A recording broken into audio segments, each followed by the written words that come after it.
श्री शिवाय नमस्तुभ्यम। हमारे चैनल में आप सभी भक्तों का स्वागत है। आप हमेशा स्वस्थ रहें और सुख समृद्धि से भरपूर रहें। आज हम आपके लिए लेके आए हैं प्रदोष काल का उपाय। गुरु जी द्वारा बताया गया उपाय आप करते हैं और बहुत ही सरल और अचूक उपाय है, तो आपके जीवन से सभी दुख दूर होंगे और सभी कष्ट मिट जाएंगे। सोमवार की प्रदोष पड़ती है तो शंकर भगवान कैलाश पर निवास करते हैं। हमारे यहाँ कहते हैं सोमवार की जो प्रदोष पड़ती है वो इच्छा पूर्ति करती है। मान लो आप प्रदोष का व्रत नहीं कर सकते, आप अगर व्रत नहीं कर सकते तो प्रदोष के दिन, प्रदोष काल में शाम का समय सूर्य अस्त का कुछ पल कुछ घड़ी के पहले से लेकर बाद तक प्रदोष काल के अंतर्गत आप शंकर जी के मंदिर में जाकर एक लोटा पानी 5 बेलपत्र भी अगर समर्पित करते हैं तो संपूर्ण प्रदोष का फल आपके भाग्य में हो जाए। एक निवेदन सभी श्रोता बहन भाइयों से, कथा आस्था चैनल पर जो सुन रहे हैं, फेसबुक के ऊपर जो सुन रहे हैं और पंडाल में बैठकर जो सुन रहे हैं, जिस दिन दिल से हारो ना, थोड़ी तकलीफों में अगर घिर जाओ, तकलीफें आ जाए, कष्ट आ जाए, तकलीफें जिस दिन तुम्हारे भीतर बहुत ज्यादा मात्रा में आ जाए, 3 बेलपत्र, एक बेलपत्र में पीला चंदन, बीच वाली पत्ती। जिस दिन तुम्हें लगे कि मैं बहुत दुखी चल रही हूँ और मेरा काम हो ही नहीं रहा, बहुत तकलीफ की जिंदगी चल रही है, कोई हाथ पकड़ने वाला नहीं है, कोई संभालने वाला नहीं है और बहुत तकलीफ हो, बहुत तकलीफ। उस समय पर एक बेलपत्री के बीच वाली पत्ती पर पीला चंदन, दूसरी पत्ती पर लाल चंदन और तीसरी पत्ती पर 11 चावल गीले पानी में उसको थोड़ा सा भिगो लें या धो लें, 11 चावल गीले शिव जी की उस पत्ती पर रखें। सबसे पहला पीला चंदन का बेलपत्र, दूसरे नंबर पर लाल चंदन का बेलपत्र, तीसरे नंबर पर जो 11 चावल आपने धोकर रखे हैं वो हाथ की हथेली में रखना है और हाथ की हथेली में रखकर अपनी कामना कर कर भगवान शंकर से विनय कर कर पंचाक्षर मंत्र नमः शिवाय या षडाक्षर मंत्र ओम नमः शिवाय या श्री शिवाय नमस्तुभ्यम बोलकर उस बेलपत्र पर सीधे हाथ में रखकर उल्टे हाथ का स्पर्श कर कर बाबा से अपने मन के भाव कहकर शंकर के शिवलिंग पर उसे समर्पित करना।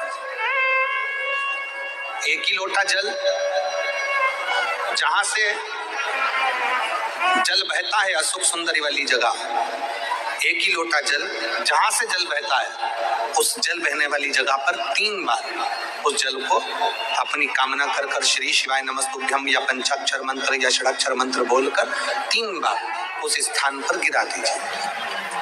गिराने के बाद में बाबा से विनय कर कर अक्षत वाली जो बेलपत्र है, एक बेलपत्र और एक अक्षत उसमें से अपने लिए लेकर आ जाओ। उसको 2 महीना 3 महीना अपने घर में रखिए। जितना भी दुख है धीरे धीरे बाबा समाप्त कर कर खुशियां घर में लेकर आता ही। दुख समाप्त होगा, खुशियां घर में आएगी। जो बेटियां ससुराल में दुखी हैं, बहुत कष्ट में है या आपस में समाज पति पत्नी का नहीं बन रहा है या कोई विवादित वाली बात है, तो निवेदन है तलाक पर बात को लेकर मत जाना। एक बार बाबा देवाधिदेव महादेव का एक भाव जरूर प्रकट करना। महाराजा श्री अवधूतेश्वर महादेव का नाम लेते। कौन से महादेव? अवधूतेश्वर महादेव का नाम लेकर थोड़ी सी मूंग, हरी जो मूंग होती है, उस मूंग को गला लीजिए पानी में। गलाने के बाद में उस मूंग को शिव मंदिर में ले जाकर भगवान जो नंदीश्वर विराजमान होते हैं वहां रखकर 7 बेलपत्र उस मूंग पर चढ़ा देना। चढ़ाकर बेलपत्र मेरे देवाधिदेव महादेव को अवधूतेश्वर महादेव के नाम से समर्पित कर दीजिए। वो मूंग उठाकर गौशाला में या फिर रोड पर कोई नंदी दिख जाए या गौशाला में कोई नंदीश्वर हो तो उस नंदी को वो मूंग खिलाता जाए थोड़ी सी। 3 या 4 प्रदोष करोगे, तलाक तक बात नहीं पहुंचेगी, आपस में प्रेम बढ़ जाएगा, बेटी को सम्मान मिलना प्रारंभ हो जाएगा और टेंशन समाप्त हो जाएगा। परिवार नहीं टूटेगा। जिस महीने में जो प्रदोष पड़ा करे, जब प्रदोष पड़े बन सके 1 बेलपत्र, बन सके 5 बेलपत्र, शमी पत्र, हरे मूंग,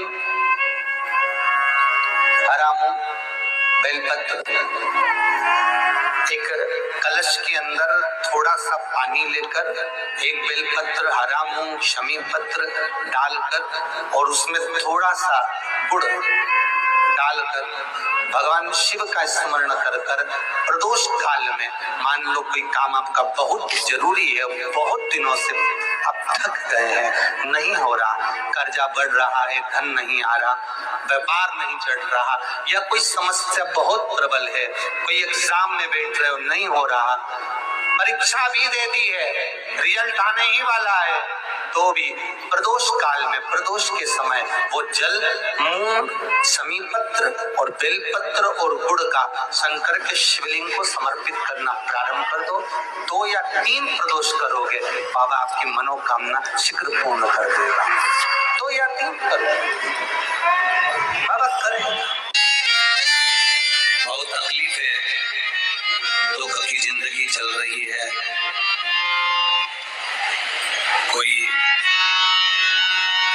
परिवार में बेटे हैं, बहुएं हैं, बेटियां हैं, सब प्रयास कर रहे हैं,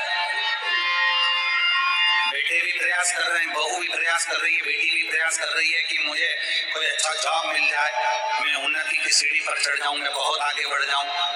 और बेटा बेटी बहुएं अगर आगे नहीं बढ़ पा रही है तो शिव महापुराण की कथा कहती है कि एक कार्य करिएगा, एक बेलपत्र लीजिए और 7 चावल के दाने इस बेलपत्र के मध्य वाली धरती पर रख लीजिए। जो बेटा बेटी बहुत प्रयास कर रहे हो, बहुत कंपटीशन एग्जाम दे रहे हो, बहुत मेहनत कर रहे हो और उसके बाद भी बहुओं का, बेटियों का, बेटों का अगर कहीं जॉब नहीं लग रहा और कहीं सिलेक्शन हो ही नहीं रहा और बहुत हार चुके हैं, तब एक बेलपत्र 7 चावल के दाने मध्य पत्ती पर 7 चावल के दाने, एक घिसे हुए चंदन की गोली, पीला चंदन को घिसकर उसकी एक गोली बनाई, एक गोली गोल कर शिव पिंडी जैसी, शिवलिंग जैसी गोली बनाकर उस चावल के दाने पर रख लो। एक स्थान पर रखकर घर के अंदर ही उसका पूजन कर लो। और पूजन करना है वही जो आप घर में सामग्री, या फिर रोली, चावल, मोली, हल्दी, उससे पूजन कर कर, दिए से आरती कर कर, ऐसी कैसी ही बेलपत्र अशोक सुंदरी वाली जगह पर, थोड़ा समझिएगा, अशोक सुंदरी वाली जगह मतलब जहां से पानी बह रहा है उस और इस डंडी को रखना, और ऐसी कैसी पत्ती अशोक सुंदरी वाली जगह पर रख दीजिए। ये किसी भी प्रदोष के दिन या किसी भी सोमवार की अष्टमी के दिन या किसी भी विशेष शिवरात्रि के दिन आप ये एक बार केवल करना है और अपने मन की कामना कर कर उसको रखकर बाबा को घी का 2 दिया लगाकर आ जाना है। मेरा भोलेनाथ आपका हाथ पकड़कर आपको कॉम्पिटिशन एग्जाम में विजय दिलाएगा। पर मेहनत करना नहीं छोड़ना, परिश्रम करना नहीं छोड़ना, संघर्ष करना मत छोड़ना। अपनी मेहनत को 4 गुना करना है, अपने परिश्रम को 4 गुना करना है, अपने कर्म की लगन को बढ़ाना है। जितने घंटे पढ़ाई करते थे उससे 2 घंटा और बढ़ाओ, जितनी मेहनत करते थे उससे 4 घंटा की मेहनत और बढ़ाओ, और साथ में 7 अक्षत, एक चंदन, पीले चंदन की एक शिवलिंग जैसी आकृति, छोटा सा शिवलिंग जैसा भाग रखकर घर में उसका पूजन कर कर घी का दिया से आरती लगाकर बाबा की आराधना कर कर दिल से कामना कर कर बाबा से वो ले जाकर ऐसे है सही पत्ता अशोक सुंदरी वाली जगह। अशोक सुंदरी की जगह जानते हो? ये जो जगह है, ये जो जगह दिख रही है, मेरा निवेदन है चैनल वालों से थोड़ा दिखाने का प्रयास करें। ये जो जगह है, ये शिवलिंग है, इधर शिवलिंग है और शिवलिंग के साइड में जो जगह होती है जहाँ से पानी बहता है उसको अशोक सुंदरी की जगह कहते हैं। तो इस स्थान पर इस बेलपत्र को, इस बेलपत्र की डंडी पानी बहते समय, बेलपत्र की डंडी है वो पानी बहने के स्थान पर हो, उसको रख दीजिए। 2 घी के दिए लगाकर और घी के दिए का स्मरण करें। दोनों दिए गोल बत्ती के नहीं होंगे, दोनों दिए लंबी बत्ती के नहीं होंगे। जो 2 दिए आप लगाएंगे एक गोल बत्ती का होगा, एक लंबी बत्ती का होगा। गोल बत्ती क्या बोलते हैं यहाँ पर? फूल बत्ती। यहाँ फूल बत्ती बोलते तो गोल बत्ती मतलब फूल बत्ती, और लंबी बत्ती लंबी वाली बत्ती। 2 दिए लगाना है, एक जगत जननी का, एक बाबा विश्वनाथ का। दोनों दिए आप रखकर बाबा को प्रार्थना कर कर दिल से आइए, मेरा शंकर आपकी कामना पूर्ण करेगा और पत्र व्यासपीठ पर जरूर आएगा अवश्य। शिव को प्रिय है पुष्प में आंख का पुष्प, जो आंकड़े का पुष्प होता है शंकर को बड़ा प्रिय है। और दूसरे नंबर पर शंकर को प्रिय है शमी का पुष्प, बहुत ध्यान देना महाराज। तीसरे नंबर पर शंकर को प्रिय है महाराज सरसों का पुष्प। सरसों होती है ना, तो राई अपन बोते हैं, सरसों बोते हैं, उसमें पीले कलर का जो पुष्प लगता है। हमारा तो निवेदन रहता है जब तक सरसों आए तो प्रयास करा करो कि सरसों के 108 पुष्प शंकर भगवान पर चढ़ाना प्रारंभ कर दो। महाराज ये पक्का है कि वर्ष भर कोई बड़ी बीमारी आपको घेर नहीं सकती अगर सरसों के फूल शिव को चढ़ रहे हैं तो।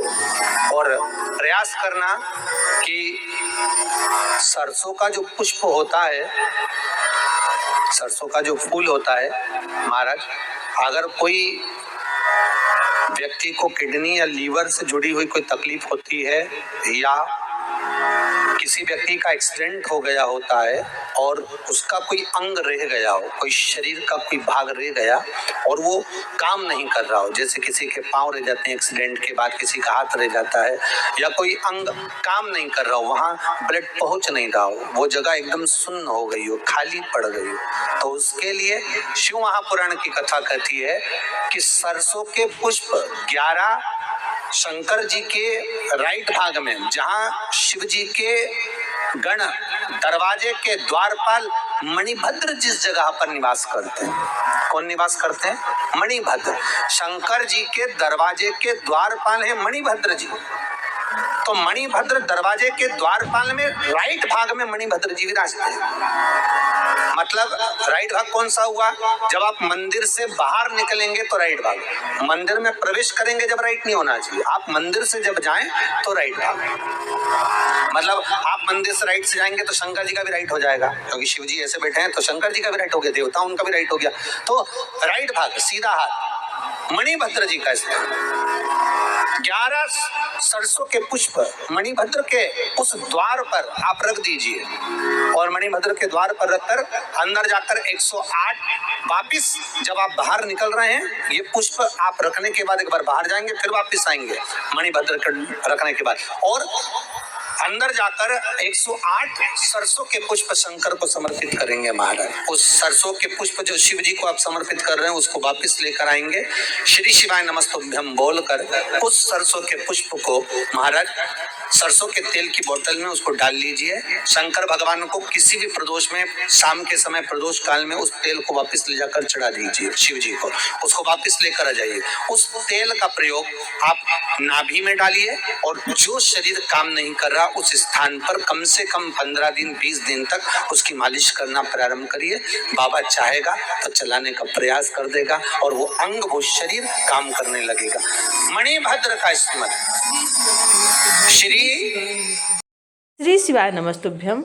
हम भक्ति में महादेव की शरण में रहते हुए अगर अपने कष्टों का निवारण करते हैं तो हमें दोगुना फल मिलता है। एक तो हम प्रभु की भक्ति में जाते हैं, हमारा जीवन सफल होता है, कुछ पल सार्थक होता है और दूसरे अपने कष्टों के निवारण हेतु हम जो है प्रभु की शरण लेते हैं, प्रभु का नाम लेते हैं, प्रभु का स्मरण करते हैं, जिससे हमारे सभी दुख दूर होते हैं। तो प्लीज़ चैनल को सब्सक्राइब कीजिएगा। हमारे भक्ति रस का, एसपी भक्ति रस का रसपान करते रहिए। श्री शिवाय नमस्तुभ्यं।